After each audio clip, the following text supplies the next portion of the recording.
Hello everyone, അങ്ങനെ കുറേ നാളിന് ശേഷം ഞാനൊരു ലോങ് വീഡിയോ ആയിട്ട് വന്നിരിക്കുകയാണ്. ഓണമൊക്കെ വരില്ല, അപ്പോൾ നമുക്കൊന്നൊരു ക്വിക്കായിട്ടൊരു ഓണം മേക്കപ്പ് ലുക്ക് നോക്കാം.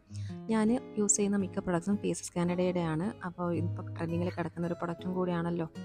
ദെൻ ആദ്യം അവരുടെ ഒരു ടിൻറ്റഡ് മോയ്സ്ചറൈസർ ഇട്ട് കൊടുക്കുന്നുണ്ട്. ഇത് നല്ലൊരു പ്രൊഡക്റ്റാണ് കേട്ടോ. ഓയിലി സ്കിന്നുകാർക്ക് നന്നായിട്ട് ചേരുന്ന ലൈറ്റ് വെയിറ്റ് ആയിട്ടുള്ള മോയ്സ്ചറൈസറാണ്. ഇതിട്ട് കഴിഞ്ഞാൽ തന്നെ നമ്മുടെ മുഖത്തിന് അത്യാവശ്യം നല്ലൊരു മാറ്റമുണ്ട്. ഒരു CC ക്രീമൊക്കെ ഇട്ട പോലെ ഉണ്ടാവും. പിന്നെ ഒരു പ്രൈമർ ഇട്ട് കൊടുക്കുന്നുണ്ട്. മേക്കപ്പ് കുറച്ച് ലോങ് ലാസ്റ്റ് ചെയ്യാനും മേക്കപ്പ് ഇടുമ്പോൾ നമുക്ക് ബ്ലെൻഡ് ചെയ്യുമ്പോഴൊക്കെ സ്മൂത്തായിട്ട് ഗ്ലൈഡ് ആവാനും ഒക്കെയാണ്. ഫൗണ്ടേഷന് ഫേസസ് കാനഡയുടെ ഫൗണ്ടേഷൻ 3-in-1 ഫൗണ്ടേഷൻ ആണെന്ന് പറയുന്നുണ്ടെങ്കിലും നമുക്ക് മോയ്സ്ചറൈസർ ഒന്നും സ്കിപ്പ് ചെയ്തിട്ട് ഇത് മാത്രം അങ്ങ് ഇട്ടാൽ ഡ്രൈ സ്കിന്നുകാർക്ക് ഒരു കുറച്ച് ബുദ്ധിമുട്ടാണ് കേട്ടോ. അപ്പോൾ ഞാൻ മോയ്സ്ചറൈസർ സജസ്റ്റ് ചെയ്യുന്നുണ്ട് ഇതൊന്ന് അപ്ലൈ ചെയ്യുമ്പം. പിന്നെ മാർസിൻ്റെ ബ്രഷ് യൂസ് ചെയ്തിട്ടാണ് ബ്ലെൻഡ് ചെയ്ത് കൊടുക്കുന്നത്. ബ്ലെൻഡ് ചെയ്യുമ്പോൾ കുറച്ച് ലൈറ്റായിട്ട് തോന്നുമെങ്കിലും നമ്മുടെ സ്കിന്നുമായിട്ട് അതൊന്ന് നന്നായിട്ട് അബ്സോർബ് ചെയ്ത് കഴിഞ്ഞാൽ എക്സാക്റ്റ് കളർ തന്നെ ആവുന്നുണ്ട്. പിന്നെ കൺസീലർ ഒന്നും ഞാൻ അപ്ലൈ ചെയ്തിട്ടില്ല കേട്ടോ. എനിക്ക് വല്ലാത്തൊരു ആർട്ടിഫിഷ്യൽ ലുക്കൊന്നും വേണ്ട. ജസ്റ്റ് മാർക്സ് ഒന്നും കണ്ടാൽ കുഴപ്പമില്ല എന്നുള്ള ഒരു ആളാണ് ഞാൻ. അതുകൊണ്ട് ഞാൻ കുറച്ച് ബ്ലഷ് ഇട്ട് കൊടുത്തു. അതിൻ്റെ മേലെ അവരുടെ കോമ്പാക്ട് പൗഡർ സെയിം ബ്രഷ് തന്നെ യൂസ് ചെയ്തിട്ട് ജസ്റ്റ് ഒന്ന് ടച്ച് ചെയ്ത് കൊടുക്കുന്നേ ഉള്ളൂ. അതിനുശേഷം ഞാൻ കുറച്ച് ആദ്യത്തെ ഇട്ട ബ്ലഷ് ഇട്ടല്ലോ, അതൊന്ന് ഹൈഡ് ആയതുകൊണ്ട് ഞാൻ കുറച്ചുകൂടെ പൗഡർ ബ്ലഷും കൂടെ ഇട്ട് കൊടുക്കുന്നുണ്ട്. നന്നായിട്ട് ചൊകാന്നിരുന്നോട്ടെ. എനിക്ക് ബ്ലഷ് ഇടുന്നത് എനിക്ക് ഭയങ്കര ഇഷ്ടമാണ്. ദെൻ നമുക്കിനി പുരികത്തിലോട്ട് പോകാം. പുരികം നന്നായിട്ടൊന്ന് ഞാൻ ഫില്ല് ചെയ്ത് കൊടുക്കുന്നുണ്ട്. എനിക്ക് നീളം കുറവാണ്, അതുകൊണ്ട് ഞാൻ നന്നായിട്ടൊന്ന് നീളം കൂട്ടി വെച്ചിട്ടുണ്ട്. പിന്നെ നമ്മൾ ഇതുപോലത്തെ ഒരു സ്പൂളി യൂസ് ചെയ്തിട്ടൊന്ന് ബ്രഷ് ചെയ്ത് കൊടുക്കുകയാണെങ്കിൽ നമ്മൾ വരച്ച ആ ഒരു ഐബ്രോസ് ഉണ്ടല്ലോ അതൊന്ന് ഈവനായിട്ട് കിട്ടും. പിന്നെ നമുക്ക് ഐ ഷാഡോ ഇട്ട് കൊടുക്കാം. ബ്രഷൊക്കെ കയ്യിലുണ്ടെങ്കിലും എനിക്ക് വിരലുകൊണ്ട് ഇടുമ്പോഴാണ് കുറച്ചുകൂടെ സ്പീഡായിട്ട് ചെയ്യാൻ പറ്റുന്നത്. ആദ്യം ഒരു കോമ്പാക്ട് പൗഡർ ഉണ്ടല്ലോ അതുണ്ടെങ്കിൽ അത് ഇട്ടാൽ മതി. അല്ലെങ്കിൽ നിങ്ങളുടെ ഐ ഷാഡോ പാലറ്റിൽ നമ്മുടെ സ്കിന്നിൻ്റെ ചേർന്നിട്ടുള്ള കളർ ഉണ്ടെങ്കിൽ ആദ്യം ഒന്ന് അപ്ലൈ ചെയ്ത് കൊടുക്കാം. അതിന് ശേഷം ഏത് കളറാണോ വേണ്ടത് അതൊന്ന് ടച്ച് ചെയ്ത് കൊടുത്തിട്ട് അതിൻ്റെ മേലിൽ ഞാൻ ജസ്റ്റ് ഒരു ഗ്ലിറ്റർ ഷെയ്ഡും കൂടെ ഇട്ട് കൊടുക്കുന്നുണ്ട്. ദെൻ ഇങ്ങനത്തെ ഒരു ഹൈലൈറ്റർ ഉണ്ടല്ലോ അത് നമ്മുടെ കോർണറിൽ ജസ്റ്റ് ഒന്ന് ഇങ്ങനെ ഒന്ന് ഇട്ട് കൊടുത്താൽ നമ്മുടെ കണ്ണ് കുറച്ചുകൂടെ വലുതായിട്ട് തോന്നും. ഹൈലൈറ്ററിന് പകരം ഞാൻ ഫേസസ് കാനഡയുടെ ഈ ഒരു സ്ട്രോപ്പ് ക്രീമാണ് യൂസ് ചെയ്യുന്നത്. ഇത് പക്ഷേ ഞാൻ പലരും കണ്ടിട്ടുണ്ട് മേക്കപ്പിൻ്റെ മുന്നേ ബേസ് ആയിട്ട് ഇട്ട് കൊടുക്കുന്നത്. ഇത് നിങ്ങളുടെ സ്കിൻ ടോണിനനുസരിച്ചുള്ള ഷെയ്ഡ് വാങ്ങിയിട്ടില്ല എന്നുണ്ടെങ്കിൽ ഫൗണ്ടേഷൻ പോലെ തന്നെ ഈ ഒരു പ്രൊഡക്റ്റും നന്നായിട്ട് ഓക്സിഡൈസ് ആവും കേട്ടോ. അതുകൊണ്ട് ഞാൻ ഹൈലൈറ്ററിന് പകരമായിട്ടൊന്ന് സ്ട്രോപ്പ് ക്രീം യൂസ് ചെയ്യുന്നുണ്ട്.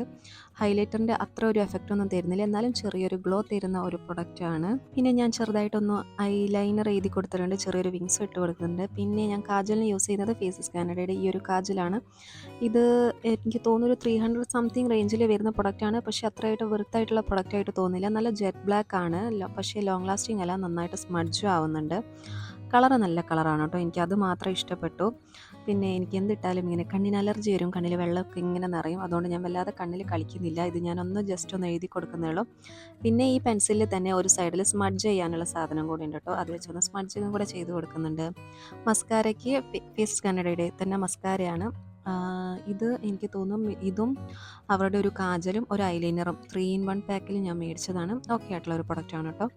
ദെൻ അവസാനമായിട്ട് ഈ ഒരു ലിപ്സ്റ്റിക്കാണ് ഞാൻ യൂസ് ചെയ്യുന്നത്. ആ ലിപ്സ്റ്റിക്ക് ഭയങ്കര ഡാർക്കാണ് എനിക്ക്. അതുകൊണ്ട് ഞാൻ ഇതുപോലത്തെ ഒരു സിലിക്കോൺ ബ്രഷ് യൂസ് ചെയ്തിട്ട് ഇത്തിരി മാത്രം ലിപ്സ്റ്റിക് ഇട്ട് കൊടുക്കുന്നുള്ളൂ. എന്നിട്ട് തന്നെ ഇതെൻ്റെ ഫേസിലേക്ക് നല്ല ഡാർക്കാണ് കേട്ടോ. എനിക്ക് ഇത്രയും ഡാർക്ക് ലിപ്സ്റ്റിക്ക് ഇഷ്ടമല്ല. ഞാൻ പല വീഡിയോയിലും പലരും ഇടുന്നത് പല കളറായിട്ടാണ് കണ്ടത്. ഇത് പക്ഷേ നല്ല ഡാർക്ക് കളറാണ്. അതുകൊണ്ട് ഞാൻ അതിൻ്റെ മേലൊരു മോവ് പിങ്ക് കളറും കൂടെ ഇട്ട് കൊടുക്കുന്നുണ്ട്. സോ ഇതാണ് എൻ്റെ ഫൈനൽ മേക്കപ്പ് ലുക്ക്. ദെൻ നമുക്ക് ഹെയർ സ്റ്റൈലിലോട്ട് വരികയാണെങ്കിൽ ഇങ്ങനെ സെൻറ്റർ പാർട്ടീഷൻ എടുത്തിട്ട് ഇങ്ങനെ പിരിച്ച് പോവുക, ബാക്കിൽ 2 സൈഡ് കുത്തുക, അത്രയേ ഉള്ളൂ. പെട്ടെന്ന് ചെയ്യാൻ പറ്റുന്ന ഒരു ഹെയർ സ്റ്റൈലാണ് കേട്ടോ. ഞാനിങ്ങനെ 2 സൈഡിൽ നിന്നും 2 ഭാഗത്തൂടെയായിട്ട് ഇങ്ങനെ എടുക്കുന്നുണ്ട്. അത്രയേ ഉള്ളൂ. ഹെയർ സ്റ്റൈൽ വളരെ സിമ്പിളായിട്ട് ചെയ്യാൻ പറ്റുന്നതാണ്. അങ്ങനെ നമ്മളുടെ മേക്കപ്പും ഹെയർ സ്റ്റൈലും ഒക്കെ കഴിഞ്ഞു. ഇനി നമുക്ക് പൂ വെച്ച് കൊടുക്കാം. എനിക്ക് മുല്ലപ്പൂ കിട്ടിയില്ല, പകരം ഞാൻ കുറച്ച് ജമന്തി വാങ്ങിയിട്ട് നൂലിൽ കോർത്തെടുത്തതാണ് എതളുകളാക്കിയിട്ട്. പിന്നെ മുല്ലപ്പൂ വെക്കാൻ എനിക്ക് കുറേ കൺഫ്യൂഷനൊന്നുമില്ല. എനിക്ക് പൂ വെക്കുമ്പം എൻ്റെ ഫേസിലോട്ട് കാണണം. അപ്പം ഞാൻ ഈ ഒരു സ്റ്റൈലിലാണ് അധികം മുല്ലപ്പൂ വെക്കാറ്. നമ്മുടെ മുടിയുടെ അടിയിൽ കൂടെ എടുത്തിട്ട് 2 ചെവിയുടെ സൈഡിലായിട്ട് സ്ലൈഡ് കുത്തി കൊടുക്കുക. സിമ്പിൾ ഹെയർ സ്റ്റൈലും കഴിഞ്ഞു. ഇനി ഈ ഒരു മാല ഉണ്ടല്ലോ, ജസ്റ്റ് സിമ്പിളായിട്ടുള്ള മാലയാണ്. എനിക്ക് ഹെവി ആയിട്ടുള്ള മാലയും കമ്മലും ഒന്നും ഇഷ്ടമല്ല. അപ്പോൾ ഇത് ഞാൻ കഴിഞ്ഞ ഓണത്തിന് നാട്ടിൽ പോയപ്പം SM സ്ട്രീറ്റിൽ ഏതോ ഒരു ഷോപ്പിൽ നിന്ന് വാങ്ങിയാണ്. എനിക്ക് തോന്നുന്നു 400 രൂപയെങ്ങാണ്ടായിട്ടുള്ളൂ. നല്ല സിമ്പിളായിട്ടുള്ള കമ്മലുമാണ് വരുന്നത്. സോ ഇതാണ് എൻ്റെ ഫൈനൽ ലുക്ക്. ധാവണിയാണ് എടുത്തേക്കുന്നത്. ഇതിൻ്റെ ആദ്യത്തെ ധാവണിയാണ് കേട്ടോ. ഞാൻ ആദ്യമായിട്ടാണ് ധാവണി കഴിഞ്ഞ ഓണത്തിന് വേണ്ടി മേടിച്ചതാണ്. ഇഷ്ടപ്പെട്ടെങ്കിൽ ലൈക്ക് ചെയ്യുക, ഷെയർ ചെയ്യുക, കമൻറ്റ് ചെയ്യുക. അപ്പോൾ ടാറ്റാ, ഹാപ്പി ഓണം, ബൈ.